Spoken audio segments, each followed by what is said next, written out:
When I was 22, I moved 1,000 miles away from my Midwest home to the beautiful foothills of Tennessee. I had a new job, new car, and a nice apartment, but didn't know a soul outside of work. If my phone rang, I expected to hear a faraway family member or my long-distance boyfriend, who was still in college. This was a landline, no cell phones yet. Despite being very alone, I was managing well with the excitement of all the new things in my life. I had only lived there for about 2 weeks when the unwanted calls started. The first call, a man's friendly voice asked what I was doing. I couldn't place him and thought maybe it was one of my cousins or uncles, since I have a huge extended family. I ask his name. He laughs a little. His tone gets dark, a bit angry. He says, "You know exactly who this is, darling." I pause, deciding if this guy simply called the wrong number or is a creep. I choose the former, laugh, and politely tell him he has the wrong number. He then recites my brand new, unlisted, and unpublished phone number and my name. What the fuck? An intense chill races through me. I've only given my new number to my parents, sister, boyfriend, apartment manager, and employer.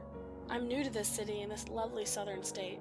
He does not like it when I tell him he called the wrong number, and starts yelling at me, then tells me in a much calmer voice the many vulgar things he's going to do to me.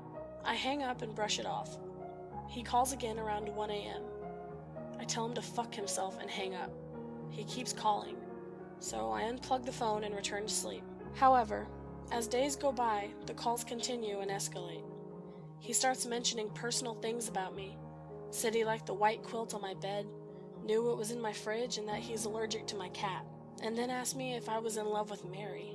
As I listened to his words, I was standing in my kitchen looking at the calendar taped to the fridge. It had Mary written in pink on the 17th with a heart around it, because Mary is my sister and the 17th is her birthday. I started shaking and crying, because suddenly I realized this creep has been in my apartment.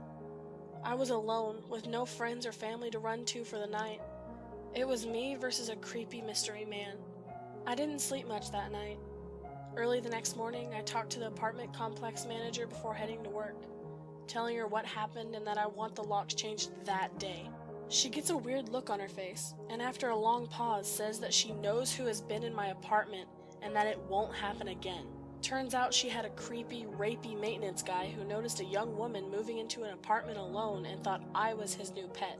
She had the locks changed immediately and promised that she would personally keep the other key. Although the calls stopped, I was paranoid for a year as I came and went from my apartment, because I never even knew what this guy looked like. Only after thinking about it years later did I realize that her weird expression likely meant that it had happened before. Plus, she didn't even fire him.